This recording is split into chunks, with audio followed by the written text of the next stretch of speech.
Добро вечер и добре дојдовте во новата епизода на Седмица. Како сте ми?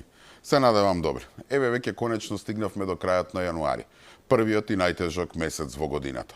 Како трнале работите, односно ако судиме по тоа каков беше овој јануари, после изгледа не чека бурна година.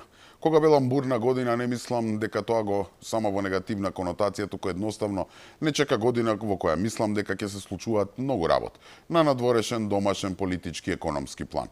Но пред да навлеземе во темите со кои ќе се занимаваме денеска, прво тука на почетокот да ви се извинам што ме немаше минатата недела и што вечерва можеби ќе ви изгледа малку чудена, може и да грешам при изговор, да шмркнам или да се закашлам. Има фатено некој вирус, како и повеќето од вас, нели такво е времето, а не сакав да прескокнуваме цели две епизоди затоа што неколку работи се случија во последниве 2 недели, кои едноставно карактеров не ми дозволува да ги премолчам. Така што реков, се надевам нема да ми земете за зло ако погрешам, подшмркнам или подкашлувам. Како и да е, ајде да почнеме. Темата која на сите ни одзема најмногу внимание во изминатите денови беше смртта на младата Фросина, која го загуби животот, или може едноставно да се каже, беше убиена на пешачки премин во центарот на Скопје од друг млад човек кој пак бил тргнат на погрешен пат во животот. Искрено не мислев дали воопшто да ја коментирам оваа тема, затоа што имам измешани чувства во врска со случајот. Посебно со протестот кој се одржува, втор веќе. И затоа наместо јас да коментирам, сакам со вас да споделам еден текст кој се споделува на социјалните мрежи, а не успеав со сигурност да проверам и видам кој е вистинскиот автор. На едно место стоеше името Александар Караев и нека ми извини ако сум сгрешил. Но го споделувам со вас затоа што некако ми е најблиску до тоа што јас лично го мислам. Текстот оди вака. И ти и јас ја убивме Фросина. Ја убивме кога се јавивме да ни скинат казна за паркинг. Кога ургиравме кај класната да ја поправи четворката. Кога искаравме зашто се дрзнала на нашиот принц да му каже да кочи. Кога фаќавме врски за во градинка. Па уште бевме горди што ете не сме ние било кој. Кога претекнавме на полна зашто ни се брзаше. Кога не плативме за лифтот затоа што живееме на први спрат. Ја убивме секогаш кога ќе кажавме па добро сите така прават. Ја убивме и кога ништо не кажувавме. Кога молчевме за загадувањето и за корупцијата, за партизацијата. Кога се правевме дека не гледаме, кога гнеќевме да се замериме, кога се траевме дури и за злосторствата, но оние што беа наши. Васил е крив, нека гори. Не татко му Ајван, не судиите, обвинителите се криви. Ѓубриња корумпирани. Ах бе, братче, јас и ти сме криви. Ние создадовме систем во кој рбапите се фраери. Ние ги толерираме, им кјутиме, им се плашиме, ги цениме луѓето по нивните титули. Мислиме ако е подполковник може да прави што сака. Мислиме ако е доктор не може да биде примитивец и смее да ми паркира пред гаража. На професорите им се обраќаме сервилно со професоре, па дури и кога се неписмени копуци. И сите тие добиваат сила со секое наше постилање. Стануваат уште подрски, нивните батерии се полнат на нашиот страв. Им плескаме по митизи, наши се нели. Ако не се наши сега, ќе бидат наследни избори. Ако наследните има и други. Сега, тој систем ни смета, не гуши, изненадени сме. Згрозени, не братче, и ти и јас го произведовме ова. И ти и јас сме убици. И да ти кажам нешто уште пострашно. Ние нема да застанеме тука. Уште многу ќе убиваме. Можеби не со наша рака, пошто нели, ние сме фини. Но ќе искористиме колата на Васил или раката на оној палецот што го викаат у демонитив кој да е симпатично дете. Но ние допрва ќе убиваме и Фросини, и Вањи, и автобуси ќе ни горат, и болници, и со воздухот ќе ги дотепаме оние што не сме успеале директно да ги убиеме. Затоа покрај сочувство до семејството, дај барем да видиме фер да кажеме извини и да си ги чукнеме тоа главите. Навистина, немам што да додадам ново. Се согласувам од А до Ш со се што е напишано. И наместо да протестираме, можеби попаметно ќе биде малку да се свртиме кон себе и да си ја признаеме дека дел од вината ја сносиме сите. Секој од нас како поединец. И додека ние не се смениме, навистина ризикуваме да убиеме уште некој. Реков, немам што повеќе да додадам и затоа толку на таа тема. А сега за една друга, која исто така потекнува од нас граѓаните. Нема полни корпи, нема редици на касите. Маркетите останаа без муштерии. Алфа направи обиколка низ главниот град и посети неколку ланци на маркети. Во некој забележавме дека нема ниту еден купувач, а во некој само по неколку граѓани кои купуваа по еден или два производи кои им биле најнеопходни. Кај маркетите во близина на училиштата беше видлива раздвиженост, но најголем дел од купувачите беа ученици. И трговците признаваат дека посетеноста им е намалена. Особено тоа го осетиле преку бројот на издадени фискални сметки. Вела дека поради бојкотот нивниот дневен промет бил намален. Граѓаните кои ги прашавме за бојкотот сметаат дека се испраќа добра порака, но поголемиот дел имаат дилема дали само еден ден бојкотирањето може нешто да смени на долг рок. Алармираат надлежните да бидат постојано на терен и да ги зауздаат трговците. Се приклучив на бојкот, така да не пазарував. Така, вчера направивме покупки. Еден револт како нас потрошувачи спрема маркетиви, меѓутоа не верувам искрено дека нешто ќе води со пот. Претера.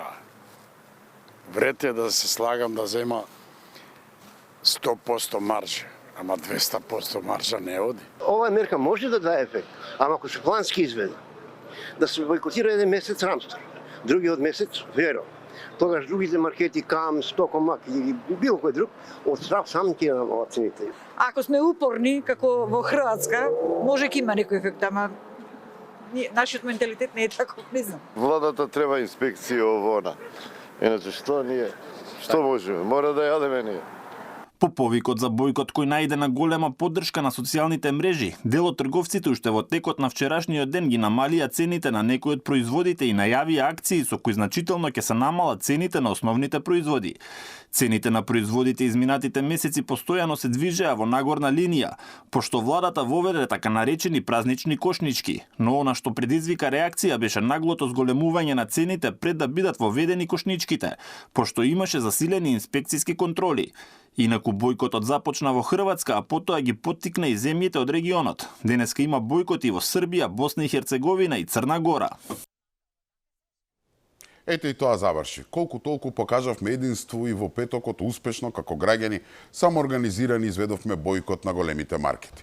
Всушност, колку беше успешен овој бојкот и дали нешто на вистина ќе се смени, не сум баш сигурен. Да, може би испративме недвосмислена порака дека веќе нема да трпиме некој упорно да профитира врз наш грб и да се ги полни џебовите дека ние немаме што да јадеме. Но искрено мислам дека нешто подрастично во однос на цените нема да се промени. Да, ќе има по некоја акција. Некој маркет ќе вети дека цените на дел од основните производи ќе останат замрзнати подолго време. Дека некои производи можеби малку ќе поевтинат и слично. Но тоа не е решение на проблемот.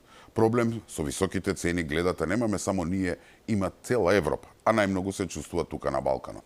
Тоа е системски проблем кој не верувам дека ќе се реши со еден или два бојкота. Да не навлегувам во економска теорија, да објаснувам што е пазарна економија, како се формираат цени, како се стигнува до инфлација и слично. И нема да навлегувам. Прво затоа што, да бидам искрен, не сум економист. Но некако и не ми оди баш со бројките и тешко дека ќе се објасниме. Но тоа што го знам од лично искуство е дека порано одевме на пазар и ги полневме кесите. А сега бираме дали ќе земеме по 2 или 3 домати, дали една или две пиперки. Секој ден ни е весела математика, секој ден тркни до продавница и преброи се колку пари ќе те чини денешниот ручек, односно дали воопшто имаш за ручек. Храната во Македонија, посебно во последниве 7 години, стана луксус, а ние како луѓе сме доведени до питачки стап. И не е дека зборуваме за бројки кои се само на хартија, демек само статистиката покажува дека за еден месец ете ни требаат над 1000 евра за да преживееме. Кој не верува слободно нека направи една прошетка по маркетите или пазарите ќе види истото. Цели плати и пензии одат само за храна. Впрочем, нели затоа беше бојкотот. Луѓе, килограм граф чини речиси 200 денари. Колку половина кило пилешко месо. Граф како дете кој ќе ми дадеа граф за ручек, знаев дека нешто моите заглавиле со пари. Граф кој војската ни светот го користи како најевтина храна. Минатата недела сакав да направам полнети пиперки. 6 пиперки ме чинеа колку и меленото месо. И не ми се верува што направивме од оваа држава. Од земја на сонцето, главен земјоделски центар во поранешна Југославија, стигнавме до тоа да немаме домати и краставици. Каде е бучарот, каде е тетовското графче, на кое верувам повеќето од нас сме растени. Ништо не остана. Сега на киви ананас ке бидеме, ете поевтини се од гравот. До таму стигнавме. До нивото до кое Македонија речиси да нема домашно производство, а најмногу овошје и зеленчук довезуваме од Турција, Албанија, Азербеџан, Србија, Грција и веќе не знам од каде. Да, државата е таа што треба да се занимава со овој проблем. Но и ние како граѓани, како потрошувачи, можеме многу да помогнеме едноставно со менување на некои навики. Така што наместо бојкот, можеби не би било лошо да се вратиме на некои од старите традиции, да им помогнеме на домашните производители на храна да се хренат на нозе. На што мислам? Еве неколку примери. Наместо да одиме во супермаркет и да купуваме некоја скапо вакуумирано овчо сирење со убава етикета, дај да си земеме цела канта од некој домашен фармер, па да си ја чуваме во подрум или на тераса, како што го правеа нашите родители. Ем поевтино, ем повкусно. Наместо одиме во супермаркет и таму да купуваме увозни и скапи, изгланцани домати и красавици.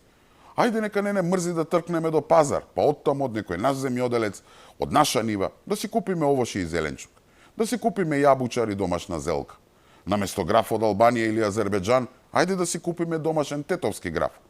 Наместо да одиме во супермаркет и таму да купуваме месо, ајде да влеземе во малата локална месара и да земеме месо од некој наш сточар кој што има мала фарма.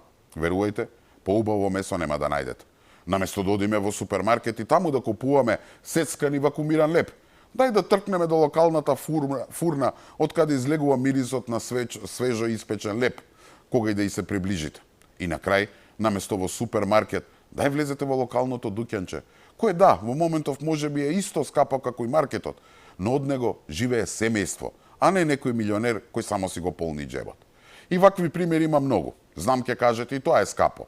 Знам економистите ќе ми кажат доста тресеш глупости, не функционира тоа така, модерни времиња се, не биде носталгичен и слично.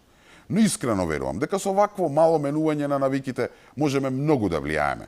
Прво, тоа би било вистински голем удар врз трговците, профитери од големите маркети, затоа што верувајте, без да имате потреба од нив, да купувате основни работи како месо, зеленчук, овошје, млеко, леп, односно основните прехранбени производи, не само што ќе им се намали прометот со овие продукти, туку и со сите оние кои нели по пат ги купуваме кога ќе влеземе кај нив во продавница. Второ, така директно ќе го потикнеме и домашното производство. Па ако веќе даваме толку паре, барем нека останат тука во Македонија, а не кај некој си во Азербеџан за неговиот граф. Ја реков не сум економист, но сметам дека ваква акција од нас, граѓаните, ќе даде поголем резултат од било кој бојкот. Тоа е тоа што се однесува на таа тема. Е сега, како што реков, нели минатата недела немав емисија. И затоа сакам малку да ви одземам време за една тема која се случи, мислам дека пред 2 недели, но барем за мене е многу важна и би сакал да ја прокоментирам. Зашто станува збор? После 6 години изживување, малтретирање и политички прогон врз поранишните министри Спиро Ристовски, Миле Јанакиевски, екс-собранискиот спикер Трајко Вељановски, како и поранишниот директор НУБК Владимир Атанасовски, кои се гонеа како организатори на собраниските настани од 27 април, кривичниот суд им ги усвои барањата за амнестија и тие се ослободени од вина. Судијат Илија Трпков во говор од половина час ги критикуваше поранишните функционери за непатриотско однесување, презентирајќи им видео снимки од настаните во собранието од 2017. Трпков се уште стои на ставот дека постојат организатори за тепањето и кршењето во собранието, а обвинетите, наместо да докажат дека се невини, побарале милост од државата. Сепак, бидејќи обвинителството и апелација не мисла така, тој морал да ги амнестира, иако судот ја носи конечната одлука. На крајот ќе произлезе дека осудените лица за настаните од 27 април 2017 година сами се организирале, сами размислиле дека треба да влезат во собранието да кршат и да тепат. На сите ни е јасно, а и на осудените лица кои се во затворите, дека тоа не е така, дека некој ги организирал за да влезат во собранието. И покрај тоа што обвинителството не побара да се примени законот за амнестија за екс-директорот на УБК Владимир Атанасовски, сепак судот го прифати неговото барање и го амнестираше. Адвокатите на обвинетите поранешни функционери велат дека по 6 години живување и политички прогон, судот конечно постапил правилно, иако според нив не ни требало да се покрене обвинение за овој случај. Побараа државата да истражи кои се вистинските организатори. Се работи за политички монтиран процес, се со цел да бидат ослободени од вистинските организатори на настаните. Овој предмет во однос на делот од лицата за кои ги застапував и чиј сум бранител не можеше и не смееше ниту да биде поведено, ниту да биде одобрен обвинителниот акт, ниту да стапи на сила. Денешната одлука на кривичниот суд следува откако пред еден месец обвинителството за организиран криминал побара да се примени законот за амнистија против тројца обвинети во овој предмет. Минатата година истото го побари апелација, откако ја укина првостепената пресуда и ја врати на повторно одлучување, бидејќи имало недоречености во пресудата во која не се земаат во предвид законот за амнистија од 2018 година. Со првостепената пресуда од 2021 за сите четворица обвинети во случајот беа досудени 25 години затвор. Екс-собранискиот спикер беше осуден на 6,5 години, поранешните министри на 6 години и 3 месеци, а екс-директорот на УБК на 6 години затвор. Јанакиевски и Ристовски добија и пресуда од Страсбург за нивно кршење на човекови права. Тие преживеа тортури и физички напади додека лежаа во притвор за овој случај. После цели 6 години заврши малтретирањето барем за дел од луѓето кои беа под политички прогон заради настаните од 27 април. И официјално ете видовме пад на случајот организатори на 27 април. Откако обвинителството призна дека во случајот не биле земени во обзир важни факти и настани кои би можеле да влијаат во постапката, ете судот пред 2 недели, иако неволно мораше да ги ослободи од прогон овие луѓе. Основата заради кој падна овој случај е што конечно се констатираше дека немало основи за поведување на постапка, односно дека не се почитувал законот за амнестија. Памтите, истиот оној закон што самите СДСМ си го усвоја за да го довлечкаат Крсто Муковски и останатите да им гласаат за промена на името. Што ти е иронија? За нивниот закон им судира од глава. Како и да е, после 6 години агонија и прогон во поранешните функционери, дури ете пред некој месец обвинителството призна, а судот го потврди дека немало основ за кривичен прогон. Народски кажано, признаа дека цели 6 години овие луѓе се незаконски гонети. Тоа што покажува оваа одлука, што барем за мене можеби е најважно, е дека контраверзната и омразена Вилма Русковска, ете и судијата Илија Трпков, всушност само воделе политичка хајка и веројатно намерно се живувале на поранешните министри Јанакиевски и Ристовски, спикерот Велјановски и тогашниот директор на УБК Танасовски. Русковска им се живуваше со тоа што намерно им праќаше полиција дома, им ставаше лисици на рацете, ги влечеше по притвор и им создаваше трауми на нивните семејства. Сега прашање е кој ќе одговара или кој ќе плати за сето ова што го мина во изминатите 6 години овие луѓе. Кој ќе плати за емоционалната штета, траумите, уништувањето на угледот и слично. Сериозно, по оваа одлука се отвара прашањето дали за 6 годишниот прогон на обвинетите треба да одговараат и судиката и обвинителката во случајот, кои ете требали уште на самиот почеток да увидат дека прават грешка со прогонот на осомничени за кои немало никаков доказ дека се виновни. А целата јавност знаеше дека се жртви на политички реваншизам. Ова особено важи за обвинителката Искра Хадживасилева, која го водеше предметот против наводните организатори. Покрај правните и хумани аспекти на прогонот на обвинетите, судијата Трпков и обвинителката сносат лична одговорност, како што реков, и за финансиските последици од овој предмет.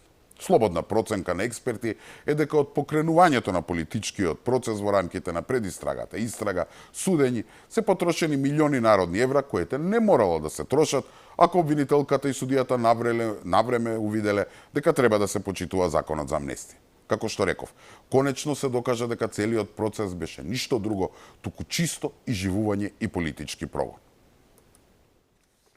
И покрај тоа што нема организатори, сепак 17 мината од случајот за настаните од 27 април се уште се терористи според судот и обвинителството. Преживеа и живување, малтретирање и лежат драконски казни за дело кое за многумина е обична фарса и организирана политичка хајка на претходната власт. Обвинението за наводните организатори на 27 април падна во вода како неосновано, а наводните извршители се уште се во затвор со казни повисоки од убици. После 6 години агонија и прогон се потврди политичката хајка врз поранешните функционери кои беа обвинети како организатори на настаните. Обвинителството за организиран криминал призна дека немало основ за кривичен прогон, бидејќи не се почитувала законот за амнестија за настаните од 27 април, кој веќе бил во сила. Обвинението мораше да падне пред воопшто да влезе во процедура, во судската процедура и мислам дека тројцата, а особено би рекол главниот обвинет, тоа е господин Трајко Велјановски, да е изложени на сериозен политички прогон сите овие години, кој сака нека рече, но факт е дека тие луѓе во значителна мерка ги изгубија шансите за натамошни политички кариери и воопшто нивните семејства беа вознемирени, беа изложени на шиканирање од секаков вид. Затворската казна изречена за така наречените организатори изнесуваше вкупно 25 години, а обвинетите за терористичко загрозување на уставниот поредок добија 2 века и 11 години. Двајца од обвинетите кои ги отворија вратите на собраниската зграда беа амнестирани. Од тука паѓа во вода делото кој им се става на товар и за што беа осудени. Оваа правна квалификација и овој предмет стана фарса во моментот кога едното или двете лица кои што ги отворија вратата на собранието беа амнестирани. Доколку таа врата не беше отворена, овие луѓе и сите оние кои што беа на тој протест можеше да протестираат со денови, но никогаш не можеше да влезат во собранието. Правната квалификација терористичко загрозување на уставниот поредок за настаните од 27 април не можеше и не смееше да се наметне. И тоа не го знае само стручната фела, туку и македонската јавност, смета адвокатот Миланов. Според него, смислата на членот 313 од КЗ, по кој осудените добија драконски казни, е дека некој сакал да го промени уставниот поредок, иако за време на двомесечните протести никој од здруженијата не изјавил дека сака да го промени системот или да се урниса уставниот поредок. Дека квалификацијата е погрешна според Миланов покажува и тоа што во над 1000 страници од пресудата никаде не пишувало загрозување на безбедноста на државата, што исто така елемент од членот 313 од КЗ. Апелација ја намали казната тривијално. Значи, ние не баравме казната да биде намалена. Ние баравме за ова дело за кое што обвинетите се гонети да бидат ослободени. Значи, ние не баравме милостина, ние баравме правда. Никој тука не е терорист и никој тука не го загрозил уставниот поредок на Република Македонија. И самите обвинети пред камерата на Алфа побараа преквалификација на делото, односно да одговараат за она што навистина го сториле, а тоа не е терористичко загрозување на уставниот поредок. Се што сторимо по патриотски причини. Иако е терорист, човек што се сака државата, човек што ратува од 2001-та, бев во овоите, и многу други работи сум бил за државата. И ако човек што влегол без оружје, без ништо, без никакво насилство во собранието, е терорист, тогаш нека бидам терорист. Тоа што македонските судови со години не сакаа да го видат, многу јасно го видоа во Страсбург. Тамошниот суд за човекови права пресуди во корист на обвинетите. Од таму има неколку пресуди кои ги потврди аргументите на одбраната за политичко гонење на обвинетите за настаните од 27 април. Јас ова битка ја добив, многу ми е драго што е прва добиена битка, затоа што е многу значена за текот на битките што дополнително и допрва ќе бидат водени. Искрено верувам дека ќе следат и други вакви пресуди за другите обвинети и осудени и продолжуваме до конечна победа и конечно ослободување на неправедно притворените уставобранители.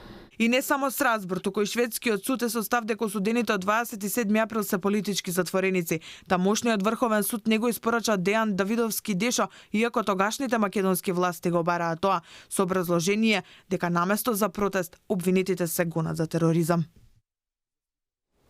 Значи, живувањето не беше само врз Велјановски, на Киевски, Ристевски, Атанасовски. Нели истото еве видовме им го правеа и на останатите 30 намаченици, кои како политички затвореници уште дремат за решетки како терористи. Памтите, самата Рускоска се фалеше дека притворите ги барала и ги делела од ракав. Не сум правник, но сметам дека сега откако падна случајот организатори, треба да падне и другиот случај. Зошто? Едноставна логика. Ако нема организатори на терористичкиот чин, како може да има група терористи? Што, спонтано, на секој поединец од тие 30 луѓе им текнало туку така да вршат тероризам? Не иде, нели? Ако ме прашувате, мене би направил уште нешто. Веднаш би отворил нов случај. Со исто име, организатори на 27 април. Но во него сега би ги гонел сите оние политичари, почнувајќи од Заев, па ете преку Рускоска, судиите Кацарска, кои го конструира и спроведа овој политички прогон. Е, тоа би било вистинска иронија. Но уште сме далеко од такво нешто. Сега за сега нека им е честита слободата на овие луѓе. Сега битката треба да биде за ослободување на останатите 30 кои се уште гнијат во затвор. Но тоа ќе биде тежок и трнлив пат со ова наше судство.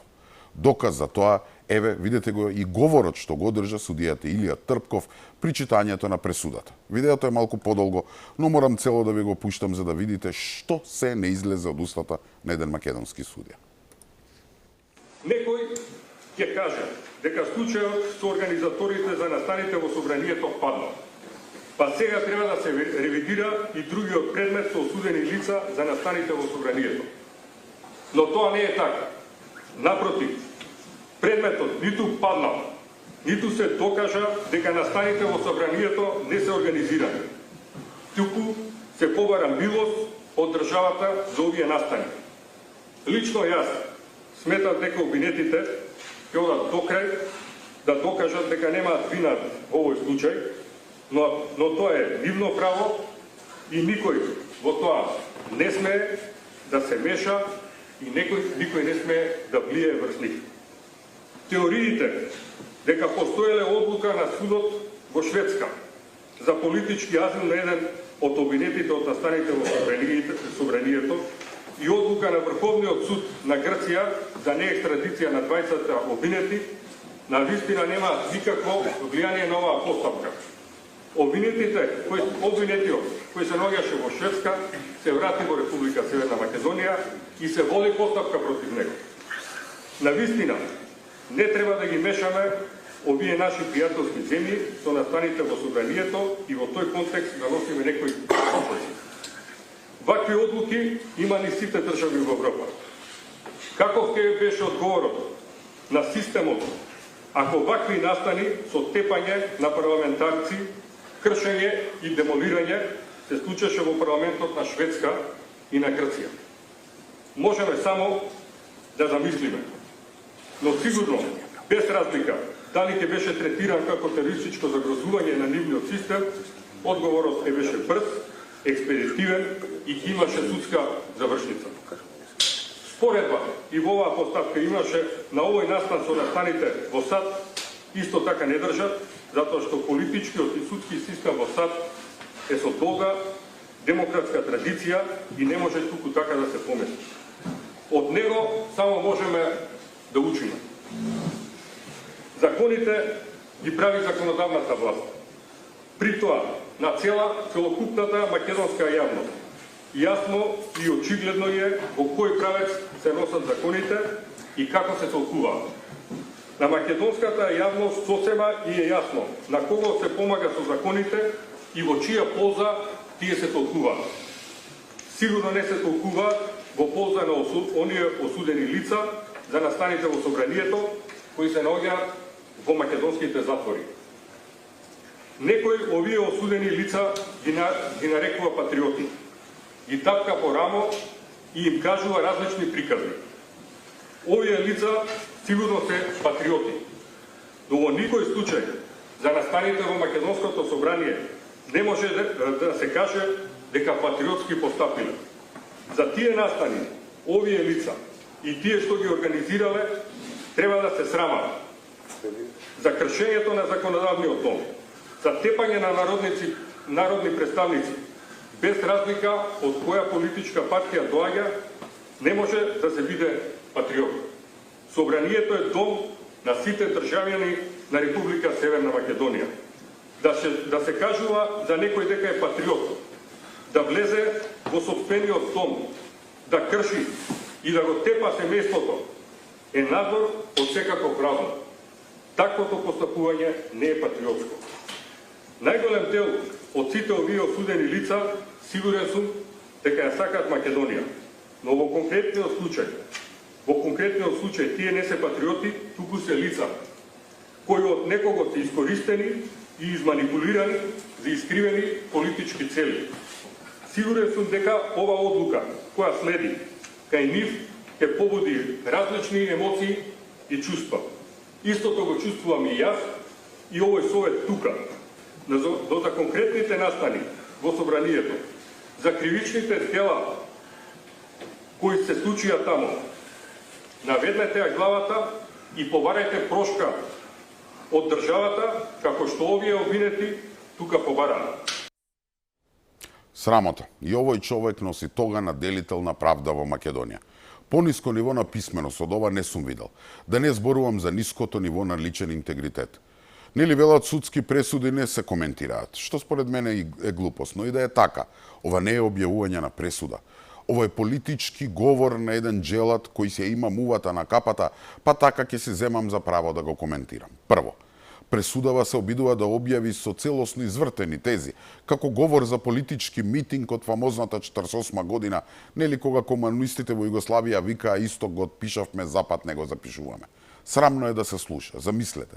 Велјановски, Анакиевски, Ристевски, Атанатовски побарале милост од државата. За каква милост зборувате? Затоа што целосно невини цели 6 години ги шетавте по притвори, сослушувања, рочишта и слично. Од вас ли ќе бараат милост? Зашто? Еве да го земеме примерот на Велјановски. Неговото обвинение, напишано од Русковска, беше целосно безсмислено. И то никогаш и не ни требаше да влезе во суд. Или во најмала рака требаше да биде повлечено откако сите сведоци на одбраната, дури 46 негови некогашни политички сојузници, но и политички противници, меѓу кој беше и тогашниот лидер на опозицијата Зоран Заев, потврдија дека спикерот на ниту еден начин не ги предизвикал настаните од 27 април, ниту пак е некаков организатор на обидот да се спречи мирниот трансфер на власта. Сепак, вие судија Трпков, на 26 јули 21 година донесовте пресуда, односно поранешниот председател на Собранието го судивте на казна затвор од 6 години и 6 месеци. Таа пресуда беше политичка. Може би и вие, господине судија, и не сте сами виновни за тоа, но дилеми немаше. Тоа беше класичен политички реваншизам и брутална одмаза спакувана во вид на судска пресуда. Знаете, правдата се брани со докази, а докази против Велјановски немаше. И сега вие викате дека тој барал милост. И не само тоа, па уште сите ги прогласивте за кукавици, затоа што, ете, според вас, не решиле да одат до крај. До каков крај, господине Трпков? Во кој повторно ќе ги осудевте на затворски казни? Второ, еве ги 30 на луѓе отидоа до крај и сите знаеме каде завршија со нашето судство. Ете ги осудени се за тероризам со затворски казни од речиси 200 години. Па уште вие зборувате за патриотизам и држите лекции на луѓето кои се во затвор дека да, биле патриоти, ама не за настаните во Собранието. Токму спротивното. Има ли поголем патриотски чин кога сакате да одбраните сопствената држава од надворешни, но и внатрешни непријатели? Па од денешна перспектива, значи после промената на името, договорот со Бугарија, францускиот предлог, распродажбата на историјата, идентитетот, јазикот. Тие луѓе не само што биле патриоти, туку биле и визионери. Со време видоа што ја чека Македонија. Ако на незаконски и на неуставен начин СДСМ и ДУИ ја земаат власта како што ја земаа. Реков од денешна перспектива да успеа тогаш денеска можда уште ќе се викавме Република Македонија и бугарите уште ќе беа фашистички окупатор.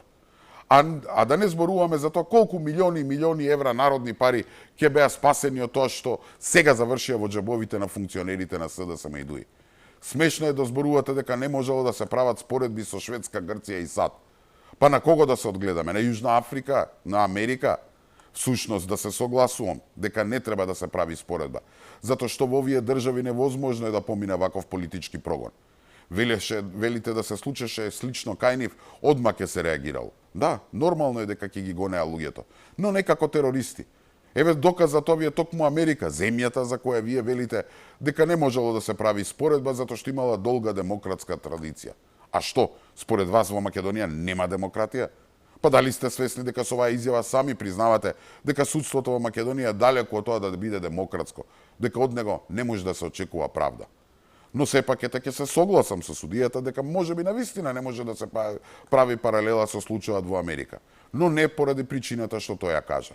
Да, во Америка имаше стотици и стотици луѓе кои беа осудени или чекаа судење за насилството во јануари кога беше инаугуриран Бајден, но ниту еден од нив не беше осуден за тероризам. На секој му се судеше поединечно за делото кое го стори. А видовте, таму имаше луѓе кои влегоа во зградата на Capitol Hill со автоматски пушки, значи вооружени до заби, но ниту еден, ќе повторам, ниту еден од нив не беше суден за тероризам или насилно уривање на уставниот поредок на САД. И не само тоа, еве Трамп повторно е председател и пред некој ден потпиша целосна амнестија на сите тие луѓе. И тоа го стори затоа што мнозинството американци сметаат дека тие само ја бранеле демократијата. Да, има и такви неолиберали кои креваат джева сега, но далеку од тоа дека Трамп може да одговара или да биде суден за амнестијата. Понатаму, според вас, најголем грев било тоа што го кршеле законодавниот дом, односно уништување на државна сопственост.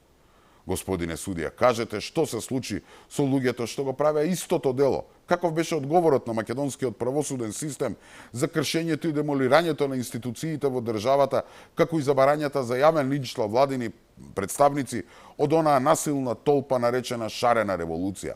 Што? Тие институции не беа наш дом како собранието? Па се жалите за законите, веројатно мислејќи на законот за амнестија, кој сепак на крај ве спречи да одите до крај во политичкиот прогон.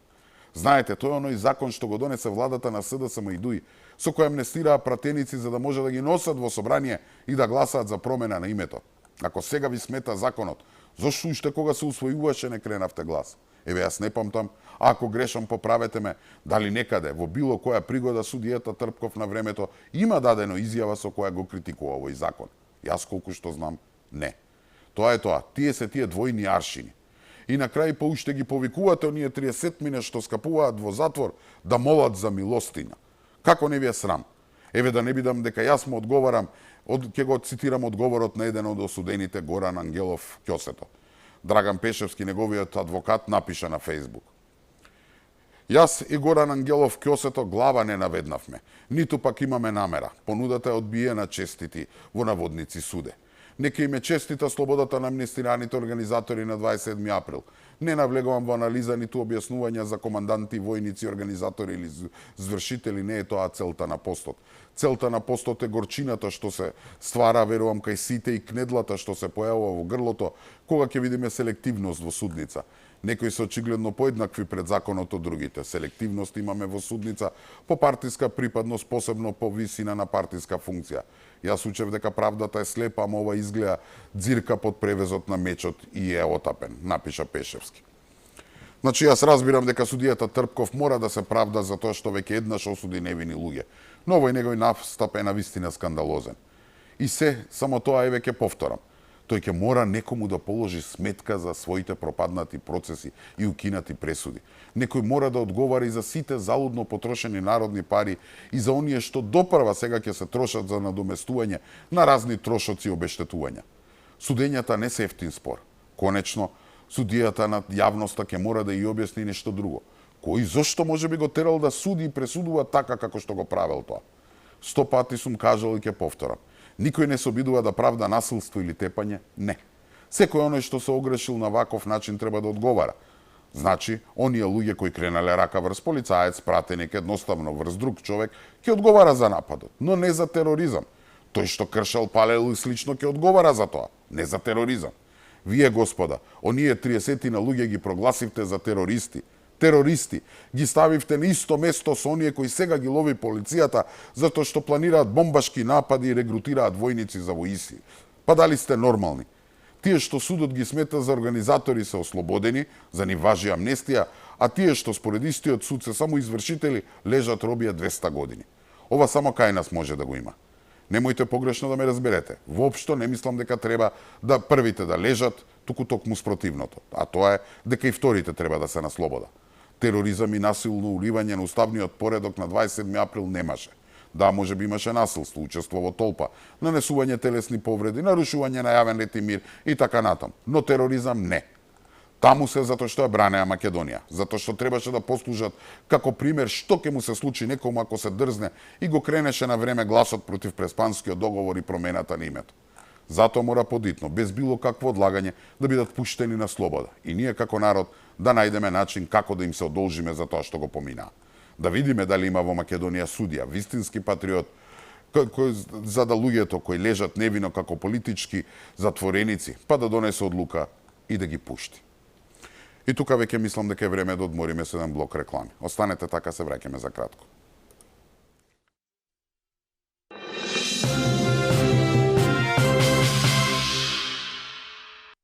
Добре дојдовте назад. Еве сме при крајот и на оваа епизода и тука на крајот, како и секогаш, имаме уште некое време да коментираме уште некоја тема која не стигнавме во првиот дел. За што станува збор?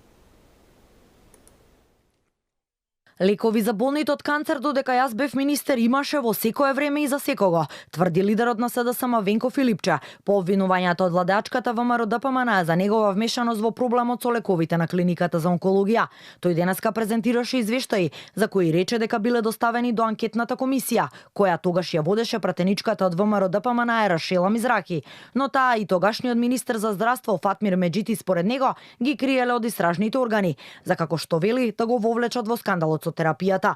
Кажа дека сите документи ги доставил до јавното обвинителство, а прстот за сегашната состојба на онкологија го впери во власта. И ова што сега се случува, ова што сега кажуваат и официјалните лица, директорот на фондот, дека има механизам, но сака да го избегне тој механизам и дозволува да нема терапија на клиниката, е скандал од невидени размери. Луѓе умираат како мачиња таму затоа што не сакаат да земат лекови. Во моје време лекови имаше секогаш, во секој момент, за секого. И во најтешките ковид времења. Лекови на онкологија нема сега. Експресно на пресконференција реагираше Рашела Мизрахи, која тврдењата на Филипче ги оцени како избрзани и неосновани, со цел, како што рече, да ги брани профитите на веледрогериите. Господине Филипче, се чини дека во паниката во која се наоѓате го заборавивте и се надевам дека го заборавивте, а не дека не го познавате Законот за здравствена заштита. Поттаму и вашата пресконференција на која ме прозивате е во тотален хаос. Господине Филипче, извештаите од институции, доставени до Министерството за здравство во периоди од 6 месеци, се согласно член 110 од Законот за здравствена заштита и се доставуваат од директорот на установите. Од јавното обвинителство во меѓувреме се уште постапуваат по предметот за случувањата на онкологија од пред година и пол. Оттаму за Канал 5 велат дека го очекуваат медицинското вештачење од Словенија, која најверојатно ќе стигне до крајот на месецов, за да донесат конечна одлука. За последната состојба на клиниката со болните од рак, од обвинителството велат дека надлежен е Фондот за здравство, доколку овој или друг надлежен орган констатираат дека причината за недостигот на терапија е резултат на непреземени действија од одговорно лице, кое имало законска обврска да ги преземе или на злоупотреба од друг вид. Јавното обвинителство веднаш ќе постапи и ќе оформи предмет, велат оттаму. Може би ќе звучи злобно, но како прочитав на социјалните мрежи, Филипче да зборува за онкологија исто како Хитлер да зборува за евреите. Да не ви се верува. Овој човек вели дека ова што се случувало на онкологија сега било скандал од невидени размери и дека таму луѓе умирале како мачиња, невиден безобразлук. Ова го зборува човекот кој додека беше министер за здравство му се случи пожарот во модуларната болница каде живи и изгореа 14 луѓе, а на крај виновник испадна еден продолжен кабел. Човекот кој направи Македонија рекордер по број на смртност за време на корона кризата. И тоа го кажува одговорница на партијата, која додека беше на власт се откри еден од најмонструозните случаи во Македонија. А тоа е кога доктори, сестри и болничари на онкологија, веројатно со знаење на раководството, краделе од болните со рак за да стават пари во джеб. Краделе од луѓе чии единствена надеж дека ќе преживеат уште некој ден ја гледале во тие пустици, статици, хемотерапија и други слични лекарства. А овие наместо лек им ставале физиолошки раствор, кој всушност е обична зачинета водичка. Ваква монструозност досега не сум видел. Пред тебе да стои човек да му гледаш во очи како животот полека го напушта, ти си му единствена надеж дека утредента сабајле ќе отвори очи, а ти го лажеш и да го плячкаш. Да се те терави во болки, а тебе не само што не ти е гајле, туку и гледаш како да го зафркнеш и да заработиш на неговата мака. Таков беше тој случајот на онкологија. А најдобро, тој целиот случај и неговите последици ги опиша доктор Чибишев. Аферата онкологија е најгрозоморната и најтраурната афера во историјата на македонското здравство. Аферата му нанесе смртоносен удар на здравството од кој ден денес после скоро цела година и пол последиците се чувствуваат. Довербата во јавното здравство, кој и онака беше на најниско ниво, дополнително е загубена. Пациентите се во очи и неверување и се почесто спасот го бараат во странство, а во Македонија плаќаат здравствено осигурување. Од оваа временска дистанца може слободно да кажам дека овој невиден скандал ќе обременува и ќе обструира здравствениот систем во целина уште долго време, затоа што остави длабоки и тешки нерешливи последици кои најмногу ги погодуваат пациентите, а потоа ќе го отежнат и патот кон решавање на овие проблеми, изјави Чибишев. И да е само онкологија, па луѓе, додека СДСМ и ДУИ беа на власт, нашево здравство беше претворено во хорор филм, како во The Walking Dead или Живи мртовци. Памтите дека за нивно време едно момче болно од цистична фиброза ни почина, затоа што државата не му обезбедуваше лек. Со години не можеа да обезбедат лекови за вкупно 130 болни од цистична фиброза. Ај цистична фиброза, тие обични ленти за мерење на шеќер во крвта не можеа да обезбедат, а да не правиме муабет за тие сензори за деца со дијабет. И на крај ги памтите оние сцени од болниците каде фекалии од ВЦ капеа во ординации и болнички соби. И сега човекот и партијата, кои се главни виновници за сето тоа и го доведува македонското здравство да наликува на хорор филм, држат лекции и велат како луѓе умирале како мачиња. Јас знам дека СДСМ одама го допред дното.